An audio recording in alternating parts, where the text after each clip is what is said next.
Shila Gurudev ki jai, Shriman Mahaprabhu ki jai, Shri Harinam Sankirtan ki jai, Shri Ekadasi ki jai, Gaur Bhakta Vrinda ki jai, Gaur Preman Hari Bo.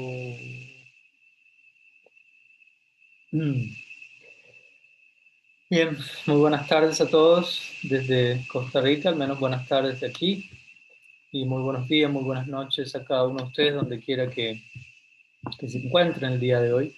Una alegría poder estar una vez más compartiendo, como casi todos los domingos, fines de semana, intentamos reunirnos para de alguna u otra manera invocar Harikata en nuestras vidas.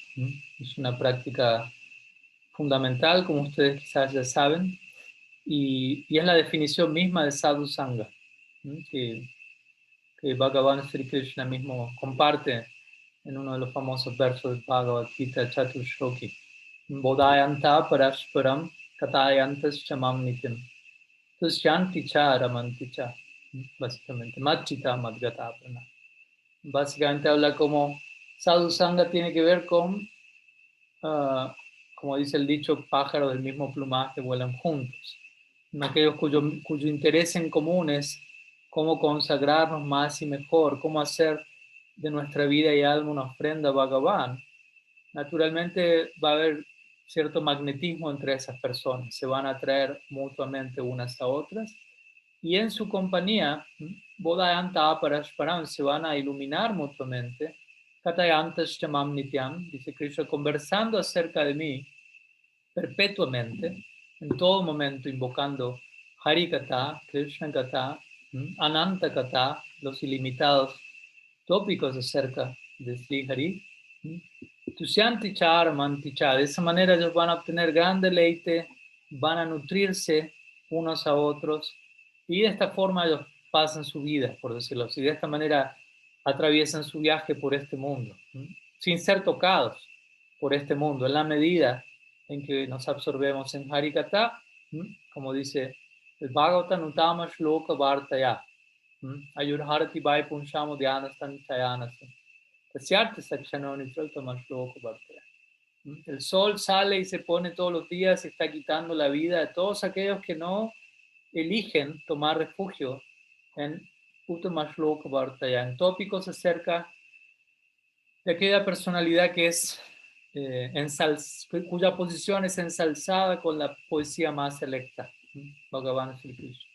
Pero para aquellos, y esta es la idea, para aquellos que sí eligen ocupar su tiempo en conexión con Harikata, el tiempo no pasa para ellos, el tiempo no tiene efecto sobre tales personas. Un famoso ejemplo para ilustrar eso en todo el sentido de la palabra son los 4 Kumaras, quienes permanecen toda su vida como niños, sin envejecer, sin crecer, sin padecer la influencia del paso del tiempo debido al efecto de Harikata. Obviamente, no vamos a simplemente vincularnos con Harikata para mantener un tipo de juventud en un sentido físico o estético de la palabra Amrita, Harikatamrita, no solamente detiene el paso del tiempo, sino que o nos ayuda a trascender la influencia del tiempo, que en última instancia se puede denominar con la palabra mrityu, muerte. Harikata es amrita, lo cual supera la muerte, pero amrita también significa elixir tónico,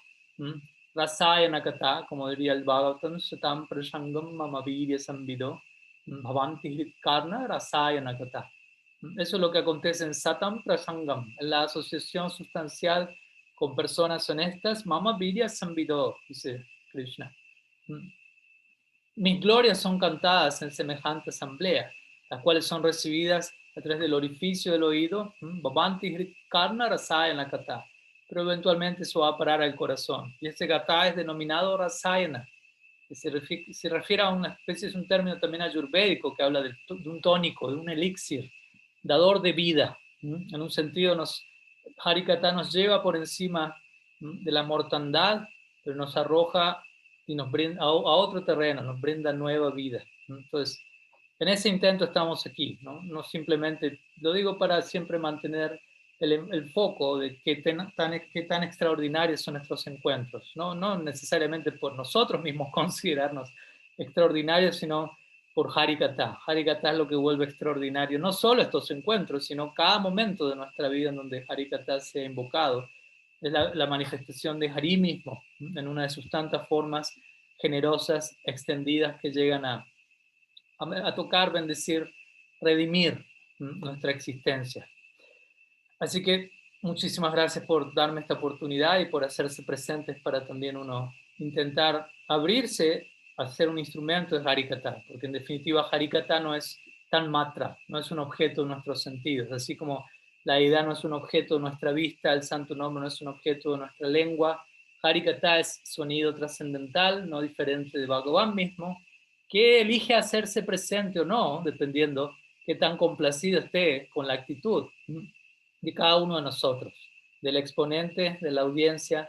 Por lo tanto, siempre Mangala Charan está allí para bendecir la ocasión e intentar disponernos con la mejor actitud posible para que realmente Harikata, Anantakata se haga presente y bendiga nuestras vidas. Así que unas palabras no estaban en mis planes, pero obviamente nunca está de más tratar de continuar entre todos reflexionando acerca de qué es Harikata, cuál es el rol de Harikata y cuál es la potencia y el efecto y la necesidad que tenemos de semejante tónico, ojalá idealmente en una base diaria y en dosis considerables. No hay peligro de sobredosis, siempre se puede más. Sí, Harikatamrita aquí ya. Bien, entonces vamos a comenzar con algunas de las preguntas que puedan llegar a tener. Aquí he visto que enviaron algunas vía chat, por lo que comenzamos con ellas y desde ya, como siempre, si tienen alguna otra pregunta, me van avisando, me envían la pregunta ya sea por mensaje personal o público por chat, no hay problema, o me avisan que la tienen, les paso la voz eventualmente.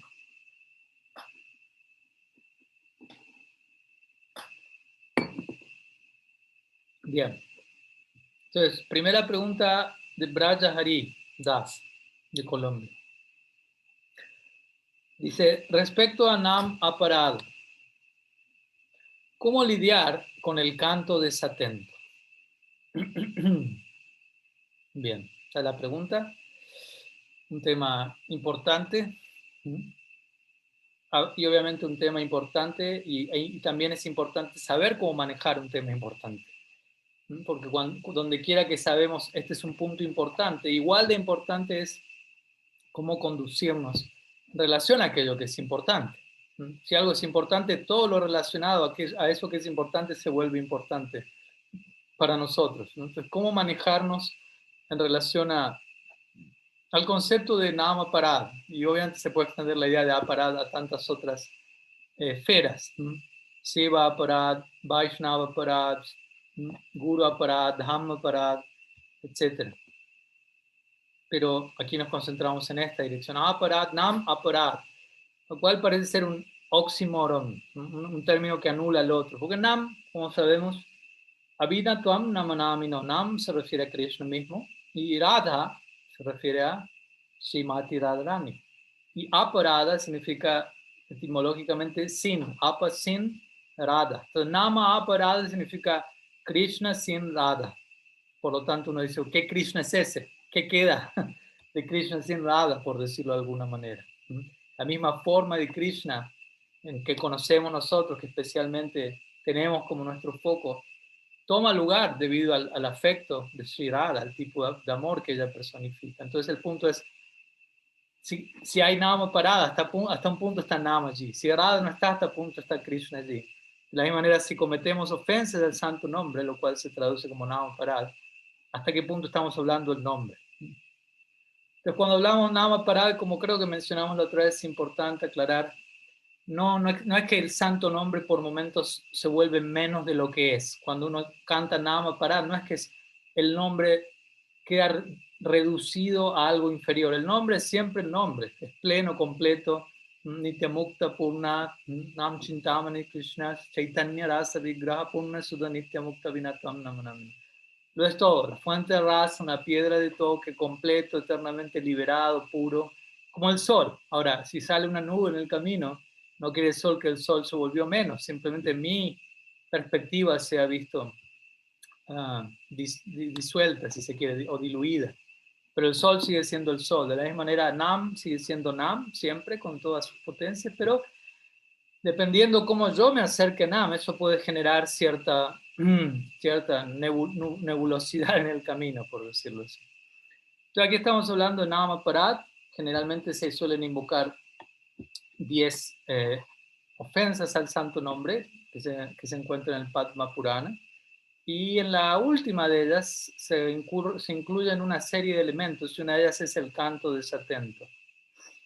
Entonces la pregunta es cómo lidiar con el canto desatento en el marco de Nam Paraya, que es considerada una de ellas. De hecho, Bhaktivinoda Thakur llega a decir en su Harinam Chintamani que es una manera en particular de él enfatizar eso, porque obviamente hemos visto que diversos acharyas por momentos enfatizan esta ofensa es la más delicada, esta otra ofensa es la más delicada por determinada razón, como una manera de enfatizar un punto en particular. Yo voy a apagar esta luz de aquí atrás que está un poco más.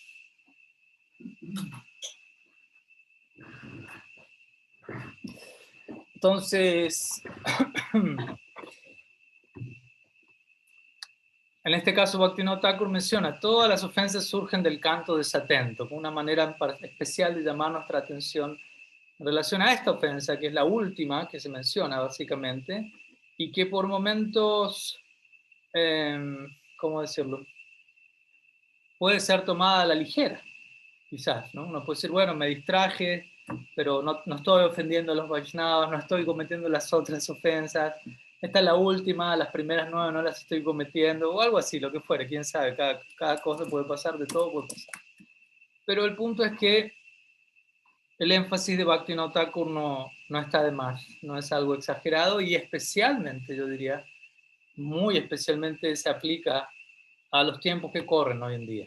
Y preferiría expandir mi respuesta en esa dirección, aunque podemos hablar este tema en varias direcciones. Pero bueno, canto desatentos se imaginarán lo que ser significa, ¿no? Cuando hablamos del santo nombre en gran parte, quizá en gran parte esto se aplica sobre todo a Japa, obviamente en todos, puedo estar también desatento en el marco de Sankirtan, de canto congregacional, pero muchas veces la dificultad en cuanto a mantener un foco tiene que ver con Japa, que es un tipo de canto más ligado al anga de Shmaranam, o de meditación, una práctica más interna, si se quiere, más que no ocupa ciertos sentidos como en Sankirtan, con elementos musicales y un tipo de participación más de otra manera, no por desmerecer una ni la otra, ni decir mejor ni peor, porque no es correcto expresarnos así. Pero es otra variante, otro humor, más introspectivo, más contemplativo, si se quiere, más meditativo, lo cual no quiere decir que nuestra participación en Sankirtan no sea ni contemplativa o introspectiva, de hecho debería serlo. Un Sankirtan no es, como sabemos, un espectáculo musical, un evento social, un tipo de entretenimiento para satisfacer nuestro lado estético, ¿no? No es simplemente algo para cautivar a la audiencia y que queden contentos si quieran venir al templo de vuelta y dejen una buena donación o algo así. Sankirtan es el Yuga Dharma, básicamente. Pero bueno, Japa es otra variante del canto de Srinam en complemento a ello. Mahaprabhu también se ocupó en Japa, no solo en Sankirtan.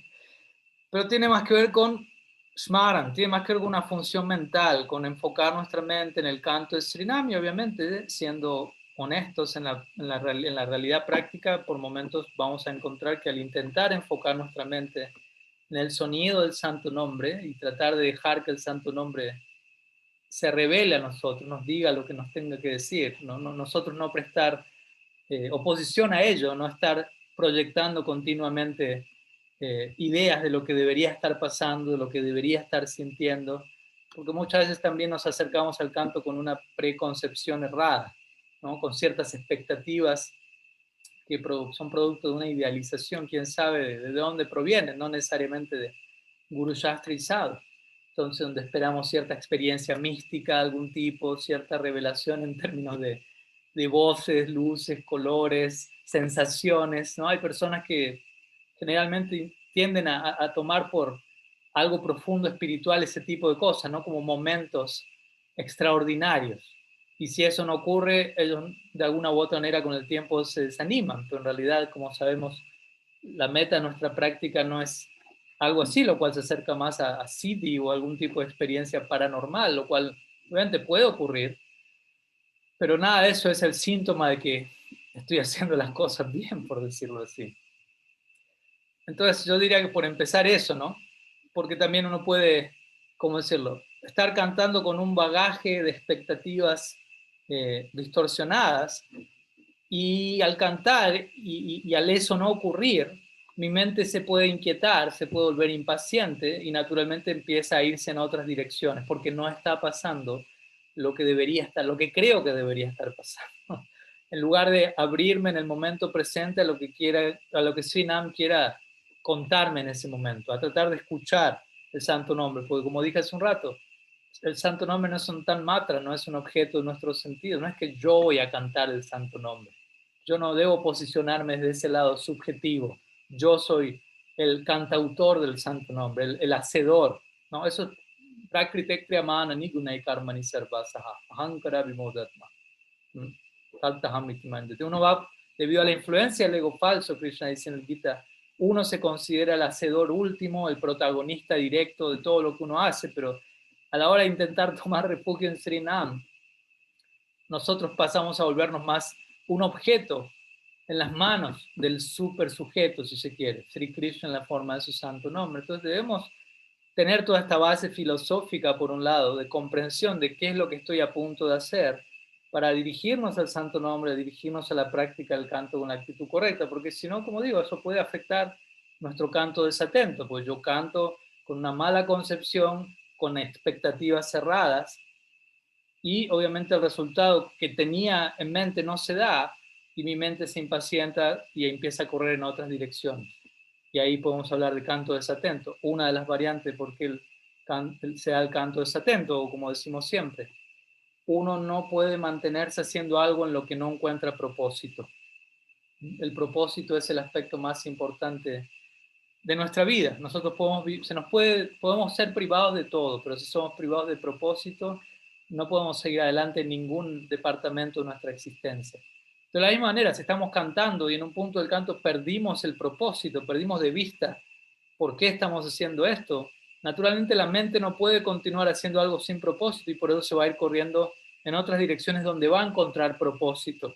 Probablemente, obviamente, propósitos no tan elevados como el del canto, pero al uno no darle el propósito que se merece al canto, la mente va a dispararse en otra dirección y es donde debemos traerla de regreso una y otra vez de todos esos escapes. Que de vuelta, como decimos siempre, no es que la mente es una entidad viviente separada que está allí y está en nuestra contra o algo así, simplemente que no son incontables vidas sin inicio, en donde nuestra mente está acostumbrada a proceder en una dirección y en este momento estamos intentando domarla en otra dirección, traerla en otra dirección y que allí se mantenga, lo cual es una tarea monumental, titánica, ¿no? ¿No? Como para también uno dimensionar la medida del desafío que uno tiene por delante y no desanimarse cuando uno ve que la mente parece no cooperar por un tiempo. Es que son incontables vidas de ir en una dirección y de repente a uno decirle, bueno, vamos para aquí. Y por momentos vemos que la mente coopera gradualmente, el mantra justamente va capturando nuestra mente, incluso si esta es la primera vida, los primeros años estamos cantando, entonces eso también nos habla qué tan poderoso es Srinam. En poco tiempo empieza a generar algo que contrarresta innumerables, incontables vidas de ir en contramano. Entonces es un punto también importante, ¿no?, a tener presente, ¿no? Y no desanimarnos en el marco de vuelta, no es que vamos a apretar un botón y automáticamente a partir de mañana mi canto es atento siempre. Eso tiene que ver con nuestro estilo de vida, ¿no? Y aquí es donde quería enfocar mi respuesta. Como en toda práctica similar, por ejemplo, al yoga de Patanjali, ¿no? Uno generalmente escucha yoga e imagina asanas, pero sabemos que el yoga en sí de Patanjali tiene 8, o una de las presentaciones que él hace Ashtanga, habla de 8 etapas, y en una de ellas hay asana, pero ni siquiera asana es la primera, y tampoco asana es la última. Para algunos asana es lo primero y lo último, y ya. Pero Patanjali dice, antes de asana, yama, niyama. Después de asana, 5 etapas más. Pranayama, pratyahara, dharana, dhyana y samadhi. Después empezamos a hablar de meditación. Y japa de vuelta tiene que ver con meditación. Entonces, el punto es, yo no puedo pretender sentarme a meditar si lo que viene antes de eso no está alineado con ello. ¿Y qué viene antes de eso? Antes incluso de asana, de sentarme a meditar, de sentarme a cantar japa, yama niyama, que sería básicamente cómo me conduzco en mi vida cotidiana. No solamente, porque obviamente si yo, la manera en la que yo actúo en mi día a día afecta el momento en el que me siento. Mi Guru Maharaj diría, él hablaría en términos de mi sentar y mi caminar. El uno afecta al otro. La manera en la que yo me conduzco en mi caminar, cuando me levanto de mi meditación, eso va a repercutir en el momento en el que yo me siente. Y lo que yo haga en el momento en que me siente va a repercutir en cómo me maneje a la hora de lidiar con este mundo o con las actividades diarias que a cada cual le correspondan.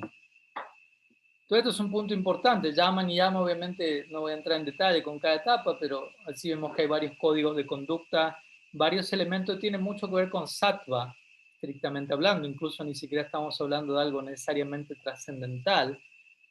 Y uno, como aspirante al Vaishnavismo Gaudiya, no debe subestimar la potencia y necesidad del sattva, aunque eventualmente haya que trascenderla. A veces en el nombre de ser parte de la más elevada escuela, por decirlo así, nos olvidamos que no estamos todavía a la altura de ese ideal. Porque es fácil decir, hoy mi Guru Maharaj también hablaba de eso en una clase de la mañana. Uno puede decir, no, cualquier actividad de este mundo puede ser conectada con Krishna y volverse bhakti. Potencialmente sí, pero que yo esté haciendo eso en la práctica es otra cosa. Y generalmente eso no es tan fácil. Es más fácil decirlo que hacerlo.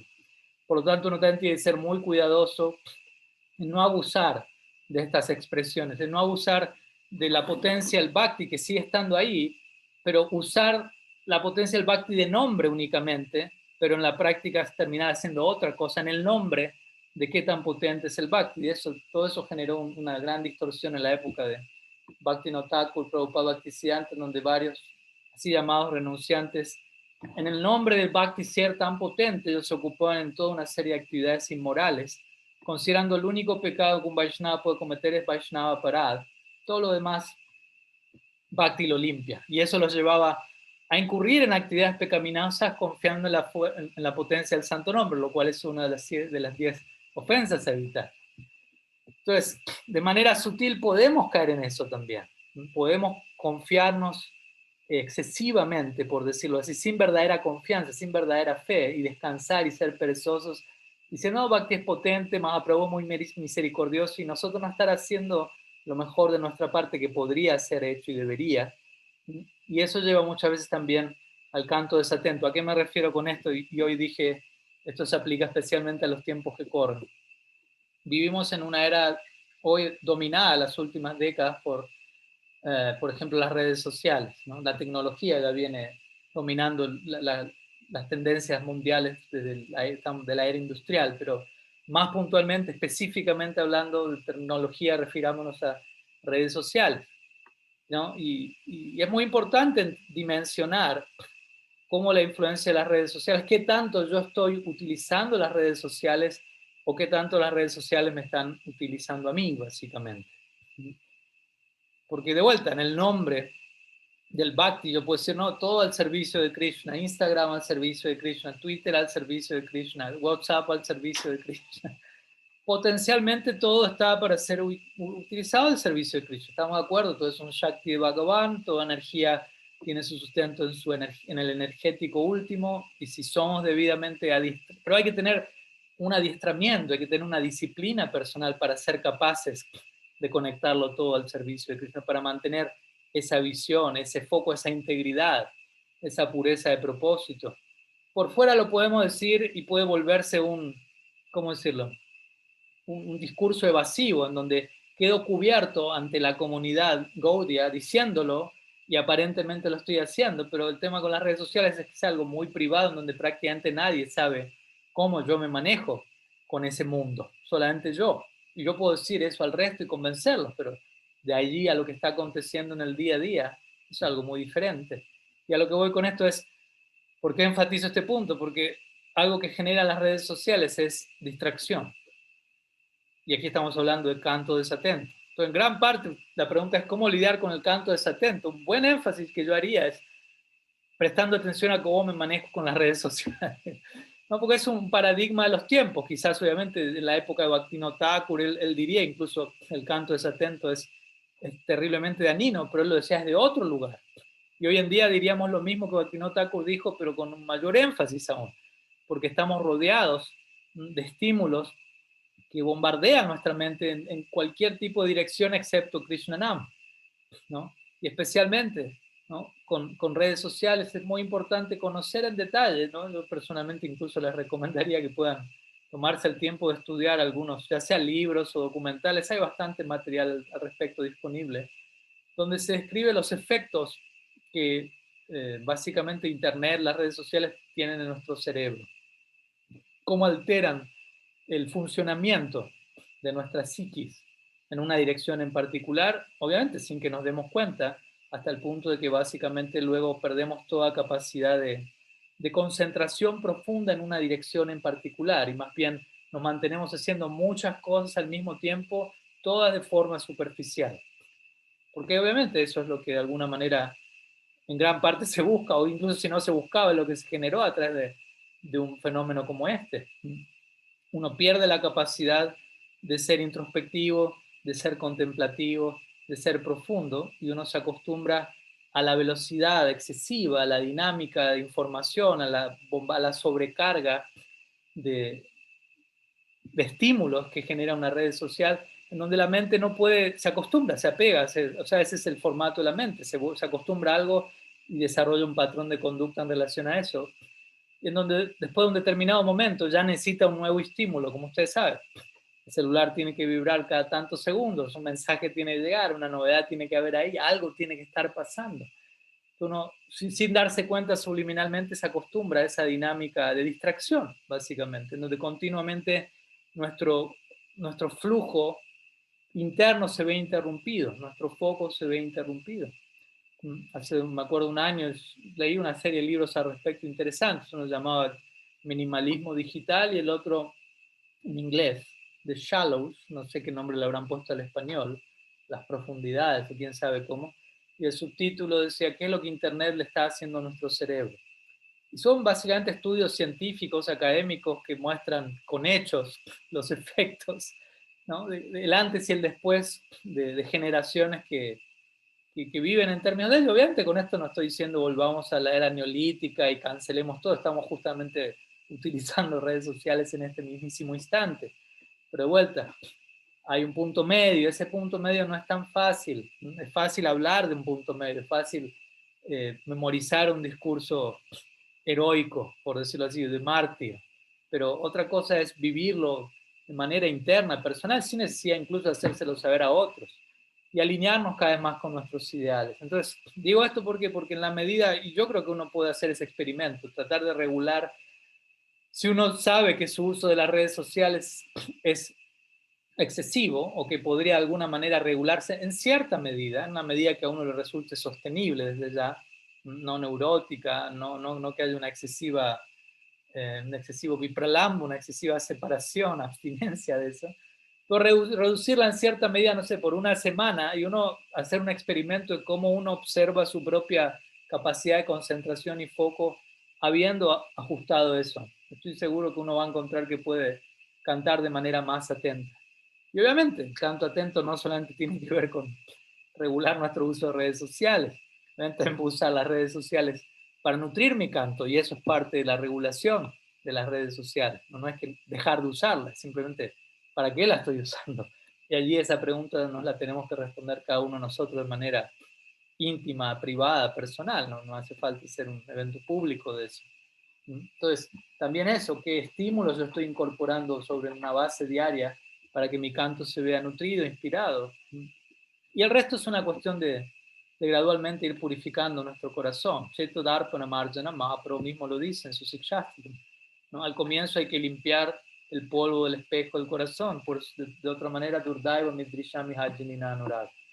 Aún vamos a permanecer desafortunados por la presencia narta, que son los que no nos permiten sentir un gusto, Nam Ruchi. Obviamente, únicamente vamos a cantar atentamente cuando haya gusto por el canto.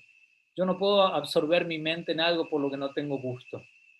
Por lo tanto, tampoco me tengo que castigar porque aún no tengo ese ruchi si no llegué a esa etapa.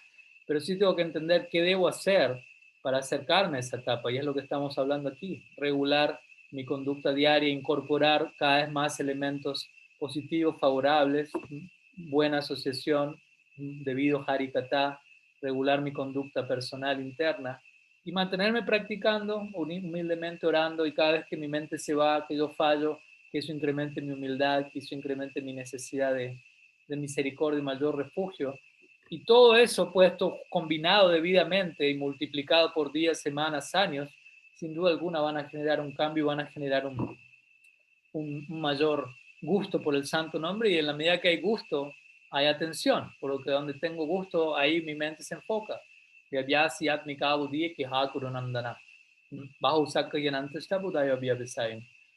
mente se dispersa cuando hay diferentes deseos, ¿no? Krishna también lo dice en el Bhagavad Gita, Boga Ishvarya Prashaktanam Taya Pahrita Chittasam Yavyasa Yadvika Udi Samadhana Vidyate. No puede haber samadhi, no puede haber foco, trance, absorción, en la medida que la mente está aún invadida de diferentes deseos por disfrute, riqueza, posición. Entonces, gradualmente tenemos que ir deshaciéndonos de todos estos falsos valores, anartas, y en la medida que nuestro corazón se vaya purificando, nuestro canto se va a volver más firme, más estable. Kirtaniya Sadahari, como va a acontecer en Nishta, y eventualmente esa práctica firme, asistida por el intelecto, asistida por una convicción, una determinación nutrida por el Shastra, va a dar lugar a Ruchi, a un gusto por la práctica.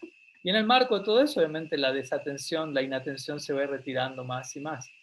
Pero por mientras tengo que cuidarme, de al menos cuidar, como digo, cómo me conduzco cuando estoy caminando, cuando no estoy sentado durante el canto, cómo me conduzco, por ejemplo, en las redes sociales, etcétera. Y luego cuando me siento a cantar, de más está decir, tengo que tratar de enfocarme lo más que pueda, ¿no?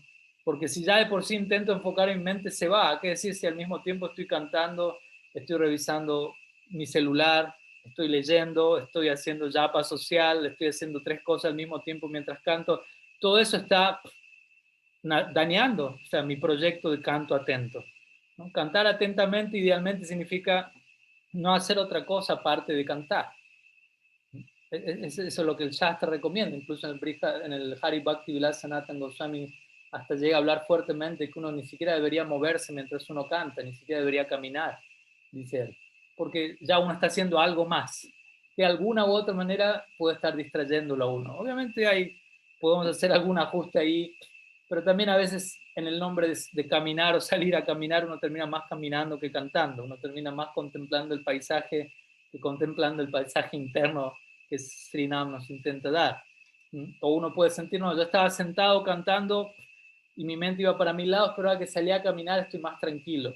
Pero no necesariamente que sí que estoy cantando más enfocado, quizás simplemente estoy más distraído y la mente está más tranquila, como si uno cantase una ronda mientras chequea WhatsApp. Uno va a sentir, pasó rápido la ronda, la sentí tranquila, pero porque estaba haciendo otra cosa. Entonces, uno tiene que ser introspectivo con el caso de uno y hacer los ajustes apropiados sin ser fanático, sin tratar de aplicar esto a otros, sino concentrarse en cómo uno lo puede hacer de la manera más sana y aplicando, ajustando detalles al caso de cada uno, obviamente, ¿no? Si alguien tiene un problema con las piernas, no se puede sentar, obviamente puede cantar sentado en una silla. Si uno necesita cantar, caminar por un momento, uno puede caminar, pero de una manera que acompañe el canto, ¿no? De estar atento a seguir cantando. Y cosas así. Son diferentes cosas que hay que hacerlas, ¿no? Hablamos de ello, pero después es hacerlas y hacerlas con paciencia, con determinación y entendiendo cómo en el paso del tiempo se van a ir viendo más y más los frutos. Así que bueno, algunas ideas se podría seguir hablando de ello, todo un tema, pero bueno, hay algunas otras preguntas, así que vamos a continuar. Una pregunta de la madre Chandana dice: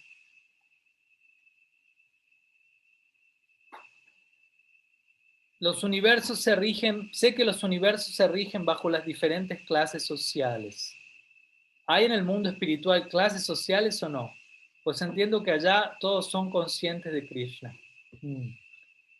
Sí, este es un tema que se estuvo hablando hace unos días. De hecho, no sé si usted estuvo en la clase de etiqueta Vaishnava que di la segunda, porque en ese caso ya está la respuesta. Igual voy a decir algo de ya, pero también la remito a esa segunda clase para una respuesta más detallada de 1 hora y media. Por un lado, como usted dice, el sistema de clases sociales a veces se lo conoce en el marco védico como Varna Ashram. Krishna en el Bhagavad Gita menciona que este sistema es eterno, siendo que surge a partir de él. Él dice, Chatur Varnyam Maya Shristam Guna Karma Vivagasa Maya Kartaram Apimam Vidya Kartaram perdón, Apya Kartaram Apimam Vidya Kartaram Apyayam. Dice, este sistema dividido en 4 varnas, 4 ashrams, Chatu Varnam Mayashristam, Guna Karma Vivagasam, Mayi, ¿no? Yo lo he generado, emana de mí. Por lo tanto, el punto es, son divisiones eternas. En otras palabras, eternamente en este plano vamos a encontrar esos diferentes tipos de psicología que tienen que ver con lo que los Varna y Ashram representan. Alguien de clase intelectual, alguien de clase administrativa, alguien de clase más de índole comerciante o clase obrera. Vemos que eso existe, aunque no estemos hoy en día en una sociedad regida por el sistema de Varna Ashram, aún así existen estos patrones de conducta, ya sea también en una dirección de vida de familia, de vida monástica, ¿no? Hay diferentes variantes. Entonces, de vuelta, más allá de que eso sea algo oficialmente establecido, no, eso está presente en el mundo en una medida u otra. Con variantes, obviamente, con el paso del tiempo, etcétera, pero de manera general eso está allí. Ahora la pregunta es si en el mundo espiritual existe esto o no, porque allí son todos conscientes de Krishna. Sí, en el mundo espiritual todos son conscientes de Krishna, pero eso no quita que no exista este sistema. Ahora, obviamente, el punto es, cuando decimos el mundo espiritual, eso no deja de ser una definición genérica, una definición amplia. ¿Por qué es el mundo espiritual? ¿Qué entendemos por mundo espiritual? ¿No? O sea, no puede ser un lugar eterno de donde uno va, nunca vuelve, ok, pero podemos hablar en términos, por ejemplo, de Brahman. Alguien puede ser un jnani que anhela fundirse en Brahman, y eso es considerado en ese caso mundo espiritual, porque es una posición en la trascendencia por encima de las gunas perpetua. Pero obviamente allí no vamos a hablar de que existen divisiones como Varna y Ashram, porque allí no existen ni siquiera divisiones entre entidades vivientes, no hay un sentido de la individualidad. La experiencia allí es de una total homogeneidad, todo es Brahman. Todo, obviamente descartada la posibilidad de que allí existan divisiones de clases sociales, etc. Ahora, si seguimos ascendiendo en la escala ontológica, en la trascendencia, llegamos a un lugar como Vaikunta. En Vaikunta, técnicamente hablando, tampoco, tampoco se habla de sistema de división de clases sociales, al menos que yo tenga información en todas las descripciones de Vaikunta que uno encuentra, Brihad Bhagavatamrita, Srimad Bhagavatam, etc. Hay una idea más explícitamente trascendental, adokshaya. Significa, ahí está Vishnu, Narayan, Dios, y todos los demás están para servirlo a él, pero no existe tanto una dinámica social, con clases, con diferentes circunstancias diarias que requieren de ese tipo de estructura, por decirlo así, psicosocial. ¿Por qué? Porque estamos en el cielo, por decirlo así, espiritual, con Dios. Y estoy plenamente consciente en Vaikunta. Él es Dios, Él ha de ser adorado, yo soy su sirviente y ya. Esa es como la designación que encontramos allí. Ahora, si seguimos ascendiendo, obviamente hay varias fases entre medio, pero voy a pegar el salto directo a Golok Vrindavan con su permiso, pasando rápido por encima de Ayodhya, Dwarka, Mathura, otras moradas que también son contempladas como parte del mundo espiritual para los Gaudiya Vaishnavas.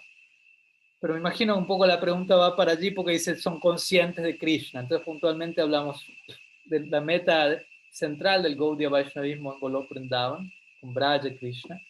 Y en Vrindavan encontramos, como decimos, parece ser que volvemos al planeta Tierra, encontramos un lugar aparentemente limitado, aparentemente ordinario, aparentemente, por favor no se olviden esa palabra, y el cual está en un nivel regido por el sistema de Varna Ashram. Krishna es un Vaisya, Yashoda, Nanda, ellos son los reyes de la comunidad Vaisya. Un tipo de Vaisya, Abhira, una clase que especialmente está dedicada no tanto al comercio, sino al cuidado de las vacas. ¿No? Hay subdivisiones dentro de estas divisiones. Hay brahmanas, Madhumangal es un brahmana, uno de los centrales amigos de Krishna, Priyanar Masaka, que continuamente está dejando en claro que él es un brahmana y exigiendo grandes dosis de prashadam para alimentar su barriga brahmínica en el marco del lila, etcétera. ¿No? Entonces, encontrado, por ejemplo, cuando el otro día comentábamos, cuando esta famosa historia del Bhagavatam, de los brahmanas que estaban ejecutando yajna, supuestamente alimentando a Vishnu, y en un momento Krishna envía a sus amigos a solicitarle a los brahmanas alimento remanente del yajna. Y estos brahmanas estaban tan apegados a la ejecución externa, ritualística, mecánica del yajna, que ellos no pudieron entender. Supuestamente este yajna tiene que ver con alimentar a Vishnu, que está representado en el fuego. Y aquí Vishnu, en la forma de Krishna, o en la forma de sus amigos, los amigos de Krishna, estaba yendo personalmente a decirle, tengo hambre, aliméntame. Y estos brahmanas no pudieron captar la esencia de lo que estaban haciendo y cómo eso estaba tomando una forma ante ellos. Y ellos siguieron arrojando guía al fuego sin ni siquiera mirar a estos niños para decirles no. Simplemente siguieron con plena indiferencia. Entonces, eventualmente, lo que se narra en el Bhagavatam es que las esposas de estos brahmanas, mujeres también de nacimiento brahmínico, se acercan a Krishna, le ofrecen alimentos y se ofrecen a ellas mismas a Krishna. Entonces dice que Krishna no las acepta a ellas tal como él sí acepta a las gopis. ¿Por qué? Porque estas damas son brahmanis, más técnicamente hablando. Y de acuerdo a la sensibilidad de Varna Ashram, dentro del lila, alguien como Krishna que es Vaisya no va a aceptar a una dama que proviene de un trasfondo brahmínico. Entonces vemos como Krishna también respeta la sensibilidad del Varna y Ashram. Obviamente en otro sentido las transgrede por completo y se encuentra con las gopis todas las noches, pero eso tiene que ver con otra cosa, como sabemos. Pero en la estructura general, dentro del lila en Vrindavan, eso se da dentro del marco del Varna Ashram.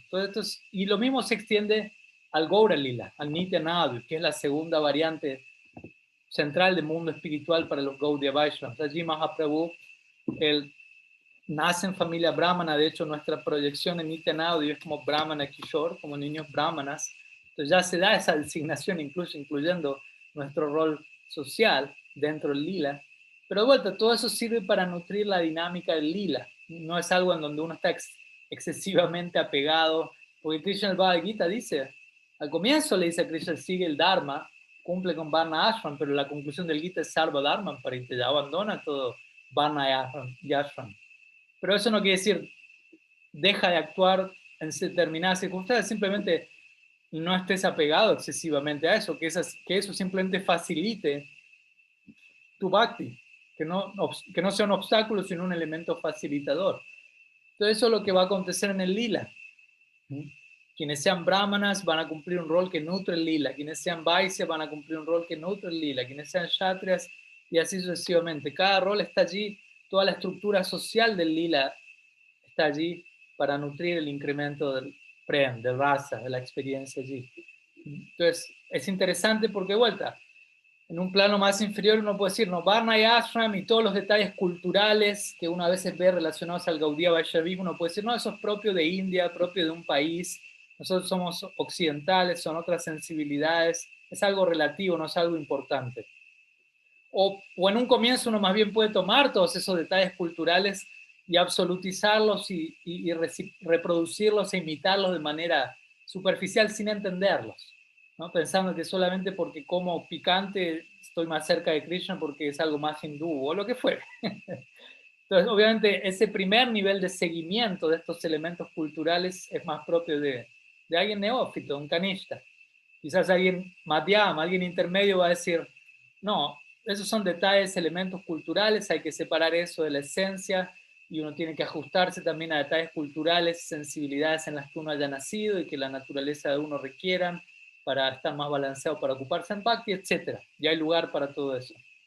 Pero después, por encima de eso, en una plataforma, digámoslo así, más uttam, más superlativa, más esotérica, todos esos elementos culturales que en un punto eran vistos como secundarios y relativos, adquieren otro significado y posición en el marco del lila y se vuelven sumamente importantes como detalles sin los cuales el lila no podría operar como lo hace.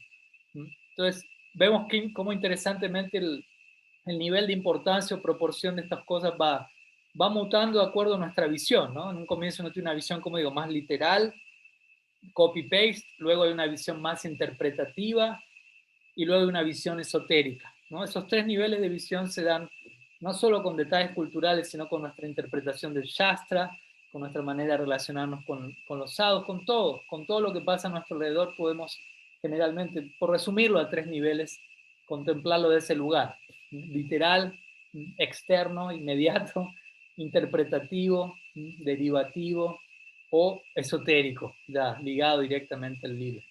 Entonces el punto es ese, todos en Golok Vrindavan, todos en Golok Navadvip, sí, son conscientes de Krishna plenamente y su plena conciencia de Krishna se expresa desde un lugar específico, porque igual ser consciente de Krishna es una idea general igual.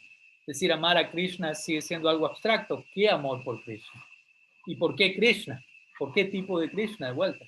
Como hoy también mencionaba mi Guru Maharaj en la mañana, uno no puede decir, esa persona realizó a Krishna, pero todavía no sabe cuál es su propio Bhakti Swarup. No es posible, porque una cosa va de la mano con la otra, no se realizó a Krishna. ¿A qué Krishna? ¿Qué tipo de Krishna? El Krishna que es visto a través de los ojos de Vatsalya Bhav, de Dasya Bhav, de Sakya Bhav, Madhurya Bhav, es un tipo de Krishna que corresponde a un tipo de Prem. Y eso se vuelve muy específico. Nuestro sendero Raganuga Bhakti es un sendero muy específico, no abstracto.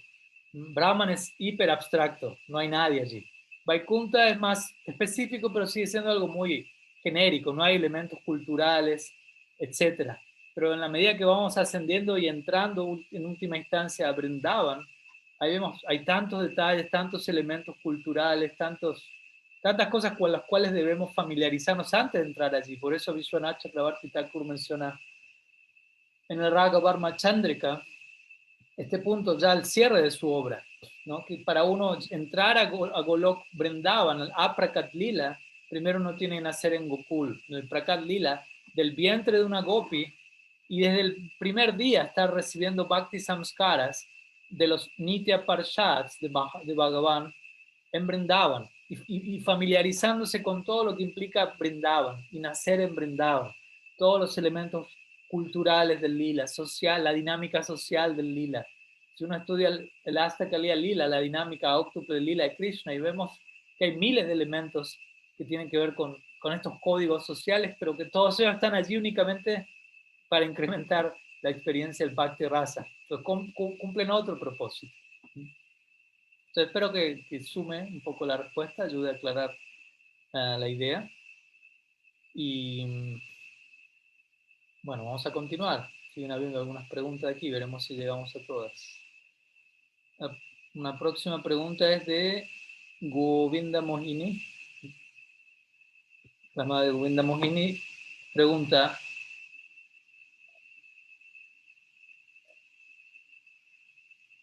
perdón.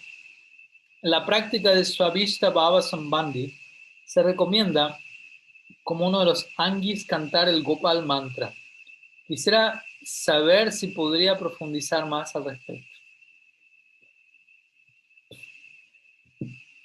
Bueno, brevemente recuerdo qué significa Swavishta Bhava Sambandhi. Es una de las 5 divisiones que justamente terminamos la pregunta anterior hablando de Raga Varma Chandrika, de Vishwanath Chakravarti Thakur, y esta clasificación quíntuple aparece en esa misma obra, de hecho unos versos, unas secciones previas a la que acabo de mencionar, en donde de alguna manera Vishwanath Chakravarti Thakur, en base a los angas del Bhakti que Rupa Goswami menciona en su Bhakti Rasamrita, siendo él agrupa los principales elementos de esa lista en 5 categorías.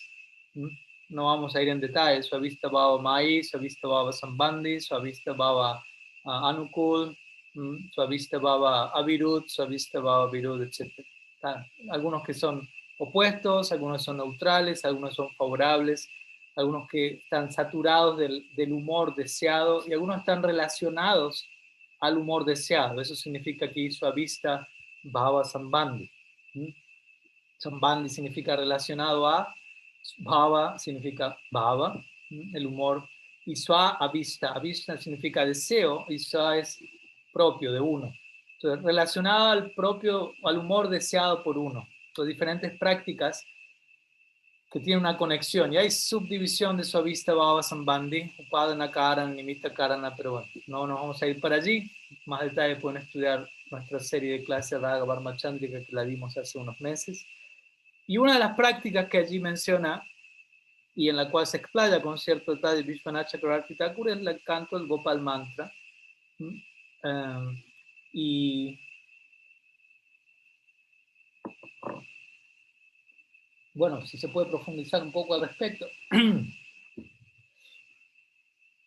Mi Guru Maharaj recientemente en varias clases ha estado hablando del Gopal Mantra y yo sé que usted también está al tanto, ya que me acuerdo que usted había hecho una pregunta en un momento que relaciona al Gopal Tapani Upanishad, que es en donde básicamente se revela el Gopal Mantra y se lo explica palabra por palabra, se habla de su importancia, el cual es el Krishna Mantra central de todos los diferentes Krishna Mantras que existen. El Gopal Mantra es considerado el más importante dentro de los diferentes Diksha Mantras que uno recita.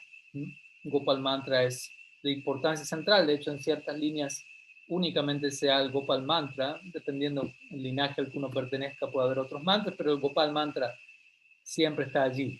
Y de hecho a veces también se recita no solamente en la manera clásica en la que al menos nosotros en el Bhaktivinoda Parivar estamos acostumbrados a hacerlo, ¿no? 3 veces al día, 10 veces cada una de estas 3 veces, sino a veces también se lo recita en formato de japa, con japa mala o una vuelta, o bueno, todo eso dependiendo lo que Sri Guru prescriba, ¿no? Eso no hay una regla fija, la regla fija, como sabemos, es seguir el dictamen de Sri Guru. Siempre va a haber ciertos elementos que van a darse de esa manera más personalizada. Entonces, básicamente hay un énfasis especial en el Gopal Mantra, es un nombre compuesto de 3 nombres de Krishna, Krishna, Govinda, Gopijana, Balava, además del Bija Mantra Klim y además de la palabra Swaha, que representa también a Sri Radha. Eso se ha explicado también en el Gopal Tapani, se traduce como entrega, Swaha, una entrega del propio ser, y obviamente Srimati Radharani personifica ese principio. Y estos 3 nombres de Gopal Mantra tienen que ver con diferentes concepciones de Krishna también, podría decirse, ¿no? Krishna, Govinda, Gopijana, Balava. Gopijana, Balava está más directamente ligado a Madhurya Rasa, Govinda podría estar más ligado a Sakya Rasa, y Krishna podría estar más ligado de manera genérica a otras razas, como Dasya Rasa o Vatsalya Rasa, pero obviamente dependiendo la afinidad que uno tenga en su momento, uno va a ver todos los nombres de Krishna como relacionados a la afinidad que uno tenga, ¿no? Los nombres de Hari se prestan, poseen esa flexibilidad, el idioma sánscrito de por sí posee esa gran flexibilidad que decir los nombres de Krishna. Entonces, un mantra muy poderoso, ¿no? De hecho, alguien que estableció eso claramente fue Srila Sanatan Goswami, quien compuso la primera obra de la Gaudiya Sampradaya. Una vez que la Gaudiya Sampradaya se estableció oficialmente como tal, la primera obra fue el Brihad Bhagavatamrita de Srila Sanatan Goswami. Y, como sabemos, en esta obra, en la segunda parte de la obra, en el segundo canto, se describe el viaje de Gopakumar, básicamente, ¿no? En busca de su logro último, que justamente desemboca en Vrindavan. Y bueno, el punto es que Gopakumar básicamente se mantiene viajando, y este viaje obviamente no debemos entenderlo, no debemos entenderlo de manera literal como un traslado geográfico, sino como un traslado en términos de estados de conciencia. Y ese traslado se da a punta del Gopal Mantra, básicamente. Toda la expedición, todo el peregrinaje sagrado de Sri Gopakumar se da a través de su canto, el Gopal Mantra, y él lo canta, como digo, no de la manera quizás usual en la que estamos acostumbrados, sino continuamente, en todo momento, y eso lo va transportando a diferentes esferas y en última instancia lo dirige a Golok Vrindavan, en donde él luego recibe el consejo de ocuparse en Harinam Sankirtan, interesantemente. Es una larga historia y es una hermosa obra que también personalmente me resulta muy, muy hermosa y muy importante, así que ojalá que cada uno de nosotros en algún momento en esta vida nos hagamos el tiempo para estudiarla. Shri Brihad Bhagavatam Amrita Ki Jai. Sí, bueno, algunas ideas sobre el Gopal Mantra, siendo que también últimamente ya se ha hablado bastante al respecto, pero es una práctica importante a nivel diario que uno no debe negligenciar, que tiene que ver de vuelta con el canto de los Diksha Mantras, así como hablábamos hace un rato, el canto del Japa, el canto del Srinam Mahamantra. Por otro lado, no, al menos ciertos devotos que recibieron Diksha, recibir Diksha implica recibir Diksha Mantras, y obviamente si uno recibe Diksha, significa recibir Diksha Mantra, y si uno recibe Diksha Mantra, esos mantras están allí para ser cantados, y para desarrollar mi relación con la deidad y con cada uno de los elementos, de los objetos de esos mantras, ¿no? Nosotros recibimos distintas líneas, no solamente el Gopal Mantra, relacionadas a Sri Guru, Gauranga, Krishna, Sri Radha. Entonces, cada uno de estos mantras tiene ese propósito de seguir desarrollando mi meditación y mi vínculo de servicio con cada una de estas personalidades, por decirlo así. Entonces, algo importante, algo muy serio, y por eso también se prescribe interrumpir nuestra jornada mínimamente 3 veces al día para pensar acerca de todas estas cosas, para recordar cuál es el propósito de mi día. Antes de comenzar mi día, enfoco mi jornada teniendo presente todo esto. En la mitad del día, donde quizás probablemente a esa altura, al mediodía, me pude haber distraído un poco de todo eso, vuelvo a detener, parar todas las rotativas y enfocarme en eso. Y al cierre de la jornada, antes de ir a descansar, antes de terminar el día, vuelvo a recapitular, a recordar cuál fue el propósito de mi día, para qué estoy haciendo todo lo que estoy haciendo. Porque es importante una y otra vez establecer ese centro. ¿Para qué estamos haciendo lo que estamos haciendo? Lo que fuere a nivel en este mundo, como hablamos hace un rato, puede ser todo ligado al servicio de Krishna, pero hay que tener cierta capacidad de foco y de conexión para ello. Entonces, este tipo de prácticas también están allí para espiritualizar nuestra jornada más y más, y como digo, internamente permitirnos un vínculo más profundo, en este caso con Gopal Krishna. Bien, continuamos. Una pregunta de Yadir Betancourt Jiménez. Dice, ¿cuál es el objeto superior de los sentidos? No estoy seguro si entendí del todo la pregunta o la intención de la expresión. Voy a responder igual. De todas maneras, si es que hay algo que estoy entendiendo mal, por favor, que se me notifique. Pero bueno, básicamente tenemos sentidos, cada uno de nosotros tenemos sentidos materiales por el momento y estamos en proceso de espiritualización de los mismos. Obviamente ser un sadhaka básicamente significa eso. Ya no hay en un sentido un cuerpo material y sentidos, porque digo cuerpo material que es sentidos materiales, el cuerpo está hecho de sentidos. Si retiramos los sentidos, y obviamente hay distintos sentidos, también podemos hablar de los sentidos de acción, etcétera, brazos, piernas, órganos, excretores. El punto es que si retiramos todos los sentidos, ¿qué cuerpo queda? Pero hablar de cuerpo y sentidos es casi un sinónimo. Entonces un sadhaka, un practicante, es alguien que a través de Diksha, a través del vínculo con los sadhus, ha comenzado el proceso de espiritualización de la materia, ¿no? Básicamente de hacer que este cuerpo compuesto de átomos y de diferentes elementos, tierra, agua, fuego, aire, éter, se vea imbuido, que cada poro de nuestro cuerpo se vea impregnado de bhakti samskaras. Y con el paso del tiempo se va a dar lo que podríamos llamar la transubstanciación de materia a espíritu, algo así como en el cristianismo hacen en la misa, en cierto momento el ritual en donde la hostia se vuelve, ¿no?, algo divino. El pan, el vino pasan a representar, ¿no?, a Jesucristo, pero un minuto antes eso era pan y vino ordinario, por decirlo así. En un momento, a través de cierta práctica, aquello que era concebido como algo material empieza a ser visto en otros términos, por verse impregnado de cierta influencia, si se quiere. Entonces, gradualmente esa es la idea, y obviamente para hacer eso nuestros sentidos tienen que vincularse con el objeto de los sentidos. ¿Quién es Hrishikesh? Esa es una de las definiciones centrales de Bhakti. Sarvopadi vinirmuktam tat parattvena nirmalam Hrishikesha Hrishikena Shivanam Bhakti Ruchati. Eso significa básicamente sadhana bhakti.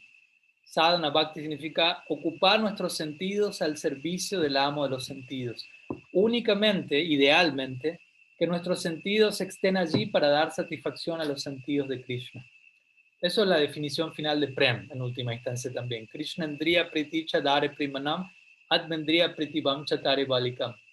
Lujuria o deseo egoísta, dice Chaitanya Charitamrita, se define como estar enamorado de los sentidos de uno de manera separada y tratar de dar comodidad, confort, satisfacción a los sentidos de uno sin considerar los sentidos de Krishna. Mientras que Prem es prácticamente lo mismo, pero se concentra en la gratificación sensorial de Krishna. En ambos casos hablamos de gratificación sensual, pero en un caso dirigido hacia Krishna, en otro caso dirigido hacia algo más desconectado de Krishna, aunque todo está conectado con Krishna. Entonces, sadhana bhakti significa eso. Kriti sadhya bhavet sadhya bhava sat sadhanavida. Nitya sirasya bhavasya prakatyam hridi sadhyata. Sadhana bhakti o bhakti en la práctica, en la etapa en la que la mayoría de nosotros nos encontramos antes de llegar a bhava, prem, es utilizar nuestros sentidos al servicio del amo de los sentidos. Hrishikesh, un nombre de Krishna. Aquel, el destino perfecto de todos nuestros sentidos. Vista, tacto, olfato, etcétera, gusto. Y por lo tanto, la idea de ocuparnos en sadhana bhakti es que todos nuestros sentidos queden capturados, saturados debidamente, sanamente de bhakti samskar. Esa era la idea de Bhaktisiddhanta Sarasvati Thakur, su idea de kirtan, una idea que consuma nuestra atención del todo, que ocupemos todas nuestras facultades pensando en cómo diseminar el mensaje de Mahaprabhu al mundo, lo cual es algo que requiere considerable absorción. Imagínense, yo tengo que pensar cómo le hablo a la sociedad posmoderna actual, que se ve principalmente predominada por paradigmas materialistas, ateos y demás principios.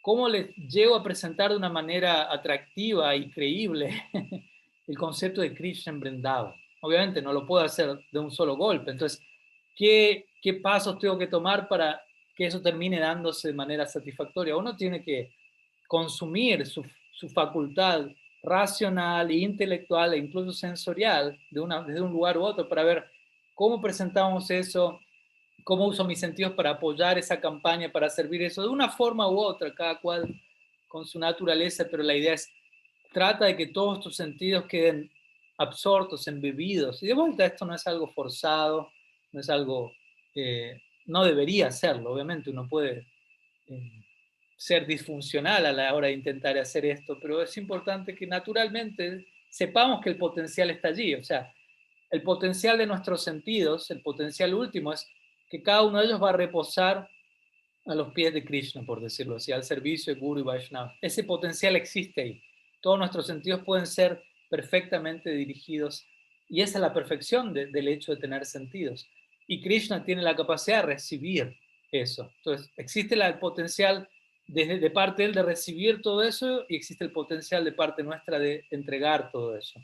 Obviamente eso no se da de la noche a la mañana, pero debemos entender que el objeto superior de los sentidos justamente es, bueno, básicamente Krishna. Por eso tratamos de saturar nuestros sentidos, en el buen sentido de la palabra, de Bhakti Samskar, con nuestro oído, escuchar Krishna Nam, escuchar Harikatha, con nuestra boca, hablar, cantar, honrar Prasad, con nuestro tacto, utilizar nuestros sentidos para servir a la deidad, servir a los Vaishnavas, ¿no? Olfato también, podemos honrar los diferentes elementos aromáticos que hayan sido ofrecidos a Bhagavan. Y así sucesivamente con nuestra mente, cuerpo, mente, palabras, ¿no? Ayer estábamos recitando una famosa oración de Britrasura, estamos estudiando aquí con los devotos en Madhuban, de Bhava Chatushloki, 4 versos famosos que dan la esencia del Bhagavatam pronunciados por un aparente demonio, Britrasura. Y el primero de ellos, él presenta esta clásica idea, ¿no? De básicamente, él dice, Grinite Karma Karotu Kaya. ¿Cómo comienza? Aham haritava padaika mulam, tasanudaso babithashmi bhuya, Manasmaritasu pater gunamste grinita karma karotkaya. Entonces, básicamente le está hablando a Krishna, por favor, permíteme ser eternamente el sirviente de tus sirvientes, y que con mi mente, cuerpo y palabras pueda absorberme en ti. ¿No? Esta definición clásica, Tanu Vam Manovir Ham Tabashmi. Soy tuyo en mente, cuerpo, palabra. Eso debería ser el ideal.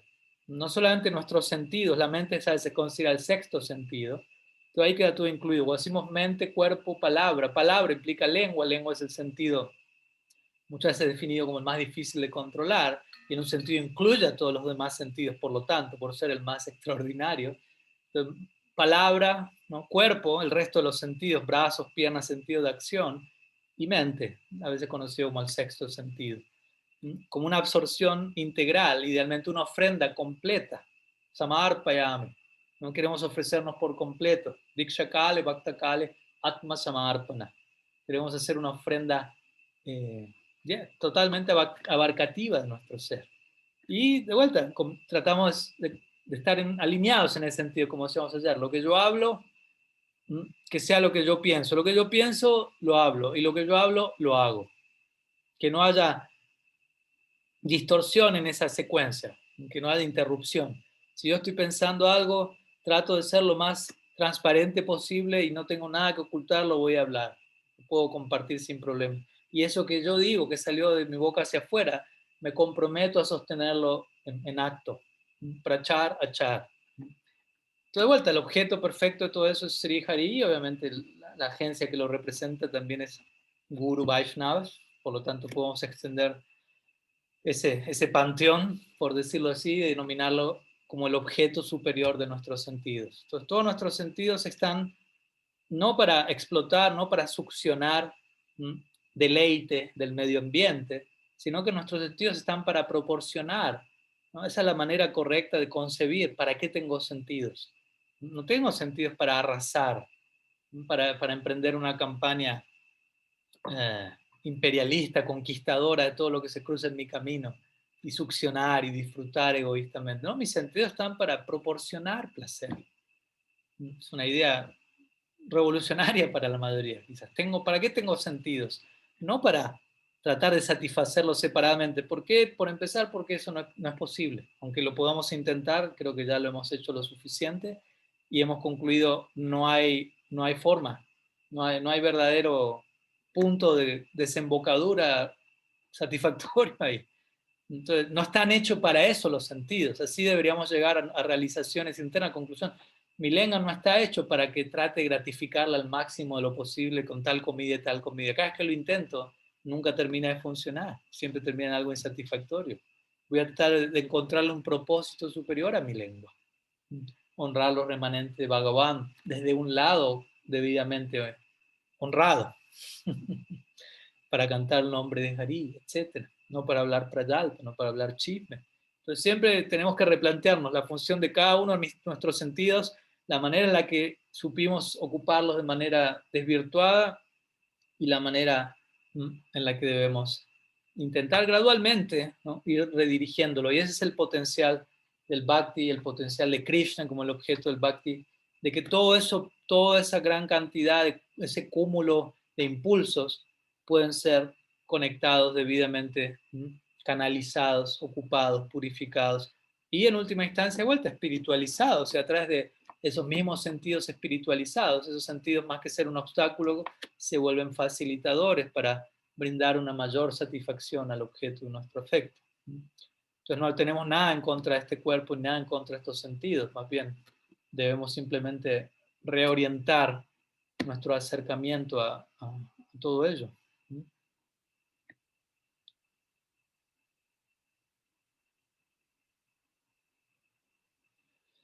Bueno, quedan algunas preguntas.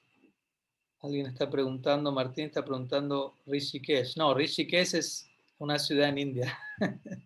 Suena parecido, pero es así. Aquí lo estoy escribiendo. Bueno, hay algunas preguntas más, así que vamos a intentar abordarlas y antes de cerrar la sesión. Una pregunta de Ana Purna. Madre Ana Purna, dice, ¿podría hablarnos por ahora de los Dhambasis y cómo incluyen en nuestra práctica, considerando en caso de haber algo externo que interfiera en su uso, cuáles serían aquellos Dhambasis primarios que por ningún motivo deberíamos pasarlo a un plano secundario. No estoy seguro si entendí la pregunta, madre. Le pediría si me lo puede. No la siento tan bien redactada y no me permite entender la idea. O sea, por Dham Basis, ¿a qué se refiere? ¿A los residentes del Dham? ¿A los asociados eternos de Bhagavan? Y en ese sentido no entiendo algo externo que interfiera su uso. O sea, pues nosotros no utilizamos a los Dham Basis. O quizá quiso decir otra palabra en lugar de Dham Basis o entiende Dham Basis de otra manera. Le pido si puede aclarar un poco eso y por mientras respondo una pregunta que hay aquí, una última pregunta que hay enviada por Facebook por Aaron García. Dice, si puede llegar a existir perturbación por ejercer servicio. No, a ver, faltó el signo de interrogación al comienzo. ¿Puede llegar a existir perturbación por ejercer servicio? ¿O puede llegar a perturbar a los demás? ¿O cómo es que aparece tal perturbación? ¿Por qué aparece? Eh, Tampoco estoy del todo seguro si entendí la pregunta, pero bueno, intentaré decir algo al respecto. Idealmente, si uno se ocupa en Bhakti, yo me preferiría utilizar la palabra Bhakti más que servicio, porque a veces usamos la palabra servicio de manera muy, muy poco clara, ¿no? Porque hay miles de formas de servicio en este mundo, pero el nuestro es muy específico y por eso Srila Prabhupada lo cualificó diciendo servicio devocional, otra forma de decir Bhakti, porque hay servicio caritativo, servicio a la sociedad, servicio al pobre, servicio al enfermo, servicio militar, servicio, pero aquí hablamos de un tipo de servicio. Entonces, si yo me ocupo en Bhakti de acuerdo a lo que, es instruido por Guru, Shastra, Sadhu, no debería haber perturbación. Ahora, no sé si la pregunta tiene que ver con que hay perturbación. Bueno, aquí habla un poco a los demás.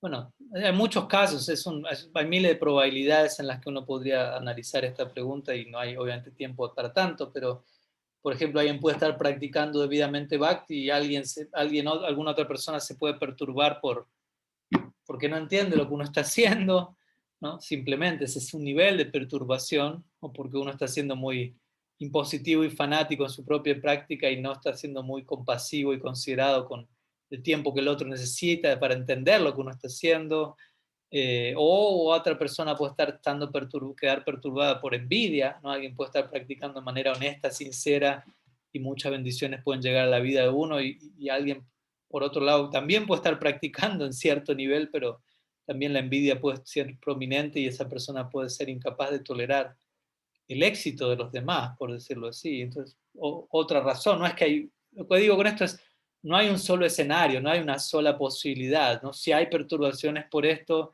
o no la hay, o sí la hay, puede no haberla, y hay miles de razones para una cosa, para la otra.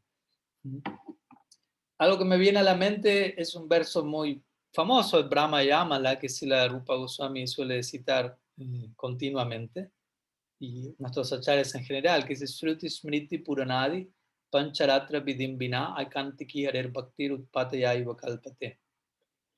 Básicamente lo que ese verso me dice es aquel bhakti, aquel servicio devocional que no es ejecutado siguiendo las directrices de Shruti, Smriti, Pancharatra, Purana, del Shastra, del mensaje revelado, se vuelve una perturbación innecesaria en la sociedad. Entonces, ahí se habla de perturbación.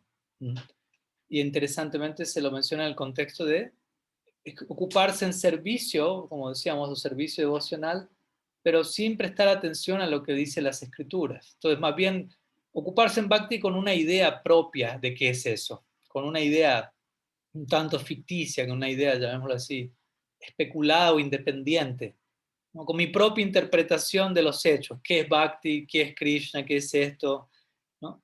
Y que dice, el Shastra dice, eso se vuelve una perturbación innecesaria. Por lo tanto, es importante que a la hora de yo hablar de Bhakti o de ocuparme en Bhakti, primero tengo que entender qué es Bhakti. Porque yo no tengo en claro el Sambandha, mi Avidea no va a ser muy claro tampoco. Avidea quiere decir ocuparme en Bhakti. Sambandha significa entender qué es Bhakti. Entender quién es el objeto del Bhakti, entender quién soy yo. Porque si eso no está en claro, mi avidea va a ser dependiente de lo primero. Entonces es muy importante este punto. Krishna lo remarca al cierre del Gita, un capítulo 16, Ya shastra vidinutsuya vartate kama karata. Aquel que se comporta de manera caprichosa e independiente y no sigue los designios de las escrituras, los rechaza, no alcanza ni la perfección, ni la felicidad, ni el destino supremo. Entonces uno tiene que estudiar el Shastra, conocer el Shastra en la medida que uno puede, y en la medida que uno no puede, de todas maneras, mantenerse bajo la guía de aquellos que sí lo están haciendo en mayor detalle y que con su conocimiento van a guiar mi práctica, con su ejemplo van a nutrir mis aspiraciones y con su refugio van a ayudarme a alcanzar esa meta. Entonces, ese es un punto importante entender, porque si uno no tiene un debido conocimiento de lo que dice el Shastra, en el nombre de la conciencia de Krishna uno puede presentar toda una serie de dogmas, de doctrinas completamente desvirtuados, apacidánticos, basados en el sectarismo, en el fundamentalismo, en toda una serie de ismos que uno supuestamente está justificando bajo la norma de seguir a mi guru, de seguir a tal acharya, cuando en realidad es algo que uno está tomando fuera de contexto, de un lugar inmaduro, y en lugar de estar representando a la tradición debidamente, está haciendo un antiservicio a la sampradaya. Y probablemente, como decimos siempre, de apa siddhanta a veces surge apa sampradaya y de ahí surge aparada y la cosa no termina muy bien. Entonces, algunas de las posibles razones para perturbación que puedan darse. Y obviamente, después está la perturbación que uno mismo pueda sentir por su propia falta de adicar, falta de visión, no porque el bhakti genere perturbación en sí mismo. Bhakti viene a aliviar. Kleshagni es el efecto inmediato de sadhana bhakti, es que alivia de toda miseria, perturbación incluida. Entonces, si todavía sigo sintiendo eso, no es porque el bhakti está generando eso, sino porque esa porción mía que está perturbada aún no, no ha quedado, no ha aceptado del todo al bhakti en esta vida, ¿no? Entonces deberíamos entenderlo desde ese lugar. En fin, algunas ideas. Aquí Annapurna aclara que más bien se refería a los accesorios. ¿A qué accesorios? No entiendo. ¿Accesorios cómo influyen? Sinceramente no. Prefiero tener la idea clara de la pregunta para no responder algo que no se está preguntando, ¿no? Así que yo diría, dejémoslo para la próxima clase, porque ya estamos un poquito en horario.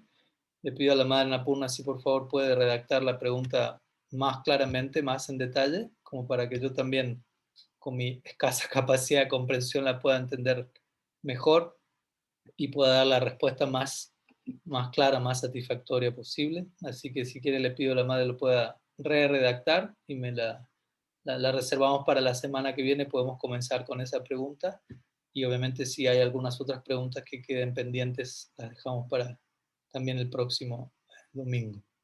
Así que les agradezco a todos nuevamente por su tiempo, presencia, preguntas, de siempre, atención, sincero esfuerzo en el día a día y esperemos que esta asamblea dominical de Harikata pueda continuar nutriendo nuestras aspiraciones diarias. Tratemos de mantener todo esto en nuestro día a día, en nuestro corazón, nuestra mente y de esa manera seguirnos acompañando, reforzando y siguiéndonos acercando más y más a nuestras metas corto, mediano, largo plazo. Krishna, Guru, Bhagavan, Hari, Vaishnavas en el centro. Jai, Srila Gurudev ki Jai, Shriman Mahaprabhu ki Jai, Shri Harinam Sankirtan ki Jai, Shri Ekadasi ki Jai, Gaur Bhakta Vrinda ki Jai, Gaur Premanand Haribo, Vancha Kalpatarubhyascha, Kripa Sindhubhyaiva cha, Patitanam Pavanebhyo Vaishnavebhyo Namo.